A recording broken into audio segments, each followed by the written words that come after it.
ఏలియా సామాన్యమైన ప్రవక్త కాదు, ఆకాశం నుండి అగ్నిని కురిపించిన ప్రవక్త. ఏలియా సాధారణమైన ప్రవక్త కాదు. ఆయన మోకాళ్ళ మధ్యలో తల ఉంచి ప్రార్థన చేస్తే 3.5 సంవత్సరం నుండి ఆగిపోయిన వర్షం ఒకేసారి బలమైన ప్రచండమైన వర్షం కురిసింది. ఆకాశం తన వర్షం ఇచ్చింది, భూమి తన ఫలం ఇచ్చింది. కరువు కోర నుండి ప్రజలు విడిపించబడ్డారు. సాతాను బంధకాల నుండి ప్రజలు విడుదల పొందారు. సర్వసత్యములోనికి వచ్చారు. బయలును సేవిస్తున్న వాళ్ళందరూ కూడా మనస్సును మార్చుకుని యెహోవాయే దేవుడని ఒప్పుకొని ఆయనకి సాగిలపడి నమస్కరించారు. దేశంలో గొప్ప ప్రక్షాళన జరిగింది. అంత ఘన విజయం సాధించిన వెనువెంటనే ఒక్క సమాచారం. జీవితంలో చూడండి, మన ఖాతాలో ఎన్నెన్నో విజయాలు ఉంటాయి, ఎన్నెన్నో. ఏంటి, మన ప్రతి అడుగులో మన విజయాన్ని చూస్తుంటాం. స్తోత్రం చెప్పండి అది గట్టిగా. అయితే కొన్ని సమాచారాలు, కొన్ని మాటలు, కొన్ని బెదిరింపులు మనల్ని భయాందోళన గురి చేస్తుంది. గొప్ప ప్రవక్త ఓ చిన్న సమాచారం, ఓ చిన్న వార్త, బెదిరించి చెప్పిన ఒక్క చిన్న వార్త, అంతేనండి, వెళ్ళిపోయాడు. ఎటు వెళ్ళిపోయాడో తెలియట్లా. ఏలియా ఎక్కడ అని వెతుకుతున్నారు. నిన్నటిదాకా మహిమగా వెలిగిన ప్రవక్త, రోషం కలిగిన ప్రవక్త, ఆకాశం నుండి అగ్నిని కురిపిస్తాడు, ఆకాశం నుండి వర్షాన్ని కురిపిస్తాడు. ప్రకృతి ఆయన స్వాధీనంలో ఉంటుంది.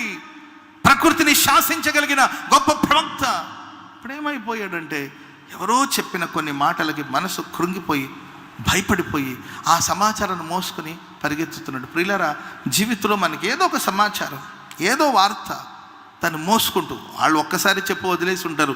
దాన్ని మరలా ఏది న్యూస్ ఛానల్లో మీరు చూడండి, ఒకసారి ఏదో జరిగి ఉంటుంది, ఒకేసారి ఎక్కడో ఒక దొంగతనం జరిగి ఉంటుంది. ఆయన ఒకేసారి దొంగతనం చేస్తుంటాడు. న్యూస్ ఛానల్లో మార్చి అదే దొంగతనాన్ని గురించి 150 సార్లు చెప్తారు. జరిగింది ఒక్కసారే, కానీ దాని గురించి రిపీట్ టీవీ ఛానల్లో ఎలాగైతే న్యూస్ ఛానల్లో తెలియచేస్తారో అట్లా ఆమె ఒక్కసారి ఆ మాట సమాచారాన్ని అందించింది. కూర్చున్న ఆ మాటలు వినబడుతుంది, నిలబడ్డ ఆ మాటలు వినబడుతుంది, నిద్రపోతున్న తుల్లిపడిన ఆ మాటలు గుర్తుకొస్తుంది, అన్నం తింటున్న ఆ మాటలు గుర్తుకొస్తుంది. పిల్లలు ఆ సమాచారాన్ని మోసుకుంటూ వెళ్ళిపోతున్నాడు. ఒకసారి ఆలోచించండి, కొన్నిసార్లు కొందరు మాటలు మనల్ని కృంగదీస్తుందేమో. భయపడవద్దండి, అధైర్యానికి చోటు ఇవ్వద్దు. దేవుని మీద నమ్మిక ఉంచండి, భయము నుండి విడుదల పొందండి. చప్పట్లు కొడుతూ ప్రభునామాన్ని. నేను అనకూడదు కానీ మొరిగే కుక్కలు తెలీదా మీకు సామెత? మొరిగే కుక్కలు, నీ శత్రులు ఎవరైనా మొరుగుతున్నారంటే నువ్వు అసలు భయపడాల్సిన అవసరం లేదు. ఎందుకంటే మొరిగే కుక్కలు కరవదు. కరిసేదైతే ఎందుకు మొరుగుతుందండి? కరిసే ఓపిక లేదు కాబట్టి, కరిసే అవకాశం లేదు కాబట్టి మొరుగుతూ ఉంటుంది. కాబట్టి నేను భయపడవలసిన అవసరం లేదు.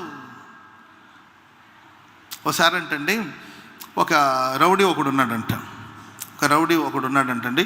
అందరిని బెదిరించుకొని తింటుంటాడు. ఆయనకు ఒక యాక్సిడెంట్లో 2 కాళ్ళు తీసేశారంట. మనిషి ఆజానుభావుడు, మీసాలన్నీ మెలేసి ఉంటాడు. మీసాలు తిప్పేసి దాని మీద నిమ్మకాయలు నిలబెడతారనమాట. అర్థమైందండి? అట్లా పై ఆకారాన్ని బట్టి భయపెడతా ఉంటాడు, అందరినీ బెదిరించుకొని తింటుంటాడు. కత్తి తీసినాడు కత్తి ద్వారానే పోవాలి. ఎవడైతే కత్తిని ప్రయోగించి కత్తి ద్వారా బతుకుతున్నాడో కత్తి ద్వారానే వాడు ప్రాణాలు పోతుంది. సరే, ఎవరో యాక్సిడెంట్ చేశారండి, 2 కాళ్ళు పోయింది. ఇప్పుడు ఏం చేస్తున్నాడంటే ఆయన ఆ ఊరికి ఈ ఊరికి మధ్యలో, ఈ ఊరు నుండి ఆ ఊరికి అందరూ వెళుతుంటారు పూర్వదినాల్లో ఇది. సరే, ఆ ఊరికి ఈ ఊరికి మధ్యలో ఒక పెద్ద గొయ్యి తీసేసి ఆ గొయ్యిలో కూర్చొని ఉంటాడు. పోయేవాళ్ళు వచ్చేవాళ్ళకి కాళ్ళు లేని కుంటివాడని తెలియదు అనమాట. అందుకోసం అక్కడ కూర్చోడు అంటాడు. అటు వెళ్ళేవాళ్ళు వాళ్ళమ్మో వీడు ఇక్కడ ఉన్నాడని గడగడలాడిపోతారు. బంగారం అంతా తీ బంగారాన్ని వాళ్ళు గడగడగలాడిపోయి ఆడబెట్టు అంటారు. దగ్గరగా దూరంగా ఆడబెట్టేసాడు, నేను తీసుకోవడం అంటాడు. వాళ్ళకి తెలియదు కదండి ఇటు కుంటాడని. పాపో ఆయన చూస్తున్నాడు, ఎందుకంటే మీసాలని జులపాలు పెంచుంటాడు, మీసాలు తిప్పేసి ఉంటాడు. ఆజానుభావుడు చూస్తే భయాందోళనగా ఉంటాడు. అందరూ భయపడిపోయి అట్లా ఇచ్చేసి వెళ్ళిపోతారు. ఒకసారి పాస్టర్ గారు ఆ మార్గాన్ని పోతున్నాడట. సంచి ఒకటి వేసుకుని వెళ్తుంటాడు. ఎవరన్నా ఇవ్వన్నాడు. అప్పుడు ఆయన గడగడలాడిపోయి అయ్యా బాబు వందనాలయ్యా స్తోత్ర ఏసు రక్తం ఏసు రక్తం చేయి కాదు, ఎక్కడికి వెళ్ళావు? కూటానికి వెళ్ళావు, కానుకలు వచ్చిందా అన్నట్టు. అయ్యా కానుకలు ఏమీ లేదయ్యా రాష్ట్రం. మర్యాదగా ఆ కానుకలను అడిగి తెచ్చిపెట్టు. అయ్యా దేవుని సొమ్ము తింటే కళ్ళు పోతాయా, మర్యాదగా చెప్తున్నాను, అయ్యని తీసుకొచ్చి అక్కడ పెట్టుకున్నాడు. ఆయన ఉండి, అయ్యా నా దగ్గర ఏముంటుంది, పేద పాస్టర్ నేను, నా దగ్గర ఏముంటుంది అయ్యా, పెద్ద పాస్టర్ల దగ్గర ఉంటుంది, నేను పేద పాస్టర్. మాట్లాడు, నేను లేచి వచ్చాను అనుకుని అంతు తెలుస్తానన్నాడు. లేచి వస్తాడా? నేను లేచి వచ్చాను అనుకుని అంతు తెలుస్తానన్నాడు. వాడేం భయపడిపోయి, అయ్యా ఎందుకు దండం పెడతానయ్యా, నన్ను ఏం చేయొద్దు అంటే మర్యాదగా ఆ బ్యాగ్ అక్కడ పెట్టాడు. అయ్యా బ్యాగ్లో ఏం లేదు, ఒకటి బైబిలేనయ్యా, బైబిల్ మర్యాదగా అక్కడ బ్యాగ్ పెట్టు, నేను లేచి వచ్చాననుకో అంటుంటే ఈయనకి విసుగు వచ్చిందండి. సర్లే, దొంగకు ఒక వాక్యం చెప్పే అవకాశం వచ్చిందని ఈయన నాశనకరమైన గుంటల నుండి, జిగటగల దొంగ ఊబిల నుండి పైకి లే అన్నాడు. వీడికి అనిపించిందంట, నేను గుంట్లో కూర్చున్న సంగతి వీడికి ఎట్లా తెలుస్తుంది. Praise lord. కొంతమంది మనల్ని చిన్నదానికి పెద్దదానికి బెదిరిస్తుంటారు. వాళ్ళ గుంట్లో కూర్చొని నేను లేస్తే నేను గరుస్తా, నేను కొరగుతా అని భయపెడుతుంటారు. భయపడవలసిన అవసరం లేదండి. ఎందుకంటే లోకమును జయించిన జయవీరుడైన యేసయ్య, సైన్యములకు అధిపతిగా యెహోవా, యుద్ధశూరుడు, నీ ఈ పక్షాన ఆయన నిలబడబోతున్నాడు, నీ పక్షాన ఆయన యుద్ధం చేయబోతున్నాడు. మనుషుల నోటి మాటలకు నువ్వు భయపడవలసిన అవసరం లేనే లేదు. హల్లెలూయా, చెప్పండి గట్టిగా హల్లెలూయా. థర్డ్ వన్, లైఫ్లో కొన్నిసార్లు చిన్ని అలలు, మొన్నటిదాకా చిన్ని అలలు, అవి రాకసి అలలాగా లేచినప్పుడు భయపడిపోతాం మనం. ఎన్ని అలలు చూడలేదండి పేతురు, యోహాను, యాకోబులు, ఎన్ని అలలు చూస్తుంటారండి. సముద్ర తీరానికి, సరస్సు తీరానికి వెళ్తే ఆ దరిన నిలబడితే ఆ అలలు వచ్చి కాళ్ళను తాకుతూ ఉంటాయి. చల్లని అనుభూతి. ఆహా, సముద్ర తీరానికి ఎందుకు వెళ్తారు చెప్పండి? సావాలని పోతారు ఎవరైనా? సముద్ర తీరానికి ఎవరైనా చావాలని పోతారా? ఆ సముద్ర ఒడ్డున నిలబడితే ఆ చల్లటి వాతావరణం, ఆ నీళ్లు వచ్చి కాళ్ళను తాకుతుంటే ఒక అద్భుతమైన అనుభూతి చెందడానికి కొరకు వెళతారు. కానీ ప్రియులారా, ఆ అలలే కొన్నిసార్లు రాక్షసి అలలుగా మార్చబడిపోయి, ఆ అలలు ఉప్పెనలాగా మారి దూసుకుంటూ వస్తుంటే భయపడిపోతాం. అంటే దాని అర్థం ఏంటంటే, కొన్నిసార్లు కొందరి గురించి మనకు సాఫ్ట్ కార్నర్ ఉంటుంది.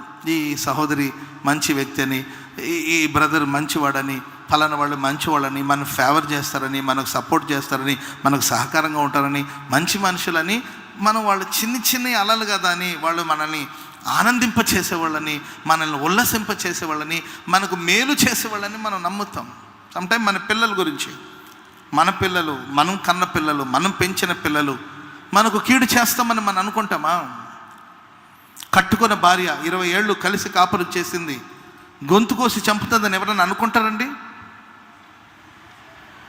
20 సంవత్సరాలు కలిసి ఒకే మంచం మీద పడుకుని నిద్రపోయారు. ఒకరి మీద ఒకరికి నమ్మకం ఉంటేనే కదండి ఒకే పడక మీద ఉన్నారు వాళ్ళు. 20 సంవత్సరాలుగా ఆమె చేతులతో ఆహారాన్ని తిన్నాడనమాట. ఎవరు అనుకుంటారండి ఈమె కీడు తలపెడుతుందని?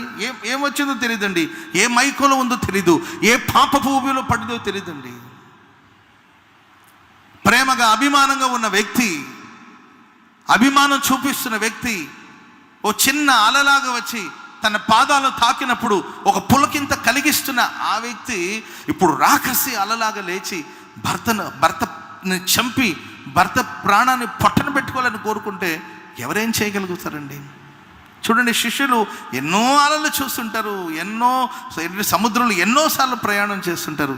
కానీ ఒకసారి ఆ చిన్న అలలే రాక్షసి అలలాగా లేచి వాళ్ళ మీదకి దూసుకుంటూ వస్తే వాళ్ళు భయపడిపోయి దేవుడి దగ్గరికి వెళ్ళి, దేవా, ప్రభువా, మేము నశించిపోతున్నామంటే దేవుడు లేచి గాలిని గద్దించి వాళ్ళతో అంటాడు, ఎందుకు భయపడుతున్నారు? ఇంకా మీకు విశ్వాసం లేదా? ఎందుకు సందేహిస్తున్నారు? ఎందుకు భయపడుతున్నారు? ఇంకా మీరు నమ్మట్లేదా? విశ్వాసము, నమ్మకం అనేది మనకుంటే ప్రియులరా, స్థితులు మారిన, పరిస్థితులు మారిన, మనుషులు మారిన, కాలాలు మారిన, పరిస్థితులన్నీ కూడా వ్యతిరేకంగా లేచిన మనం భయపడం. చెప్పండి కూడా మొదలు గట్టి చెప్పండి గట్టిగా హల్లెలూయా. లోకమంతా ఏకమై ఈరోజు మంచిగా ఉన్నవాడు రేపు చెడ్డగా మారవచ్చు, అయిననే భయపడాల్సిన అవసరం లేదు. వాడి తత్వం అది, వాడు మారిపోయాడు. ఈరోజు నీకు సపోర్ట్గా ఉన్నవాళ్ళు నీ మీద రేపు రిపోర్ట్ రాయవచ్చు, భయపడాల్సిన అవసరం లేదు. ఒకప్పుడు నీకు ఆదరణగా ఉండేవాళ్ళు, అండగా ఉన్నవాళ్ళు ఇప్పుడు నీకు అధైర్యాన్ని కలిగించే వారుగా మారవచ్చు. అయినా నువ్వు భయపడవలసిన అవసరం లేదు. ఎందుకంటే భక్తుడు అంటుండే, నేను దేవుని మీద నమ్మిక ఉంచాను, నేను భయపడను. హల్లెలూయా.